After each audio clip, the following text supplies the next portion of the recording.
saya Adila, saya real estate negotiator dari IWP Eco Hill dan hari ini saya nak bawa anda semua untuk tour rumah embun at Kemensah.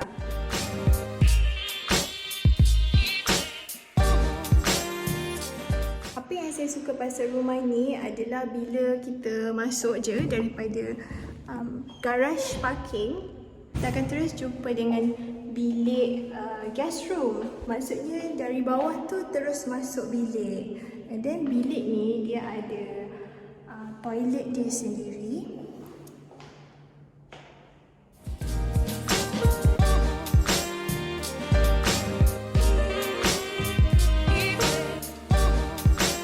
Tetamu yang datang, diorang boleh parking dekat tepi sana. Okay, dekat belah sana. And then diorang ada akses terus untuk masuk sini. Okay.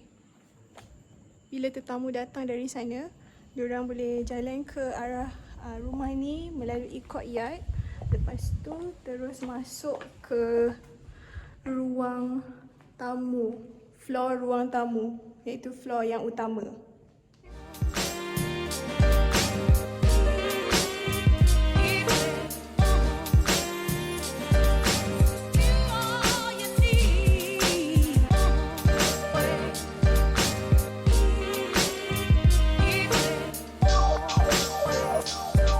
Ini ruang sebelah dapur dia untuk maid's room ataupun utility room dan bersambung dengan toilet. Jadi dia tak kacau toilet lain. Ini ruang luar untuk washing machine, untuk maybe wet kitchen. Dan dia ada sinki kat sini tepi ni. Okay, iaitu sebelah dining area. Lepas tu dia ada powder room ni, boleh guna untuk tetamu. So tetamu yang datang rumah tak perlu naik turun bawah kan, dia boleh senang dia duduk dekat tingkat utama ni je. Okay, jom kita tengok ruang lain dalam rumah ni. Untuk lift dengan tangga, dia sebelah-sebelah. Sekarang kita ada dekat tingkat 3. Dan tingkat 3 ni ada 3 bilik. Jom kita tengok semua bilik yang ada.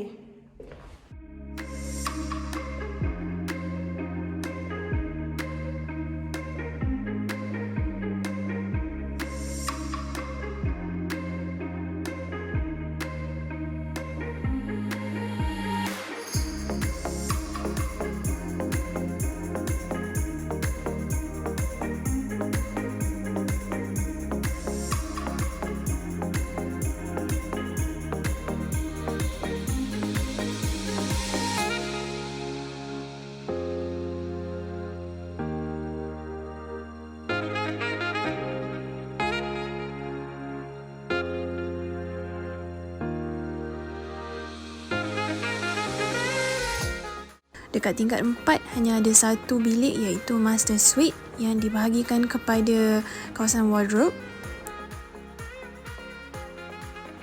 dan ruang untuk katil yang ada balcony.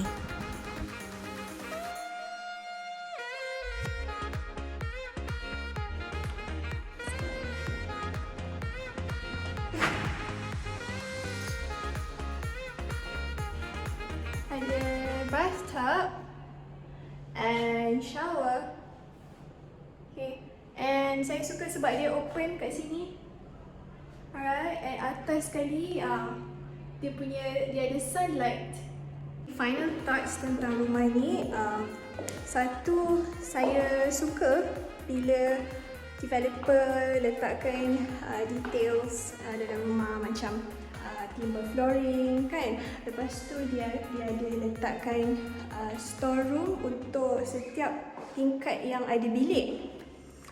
Walaupun land area dia berkeluasan 22 feet saja, dia menggunakan banyak natural lighting dan you all tahu yang saya suka natural lighting kan. Okay, tengok tingkap ni.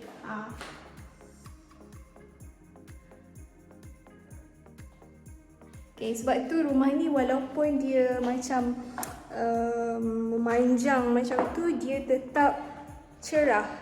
Dan jangan lupa untuk follow dan like video ni sekiranya bermanfaat. Peace out.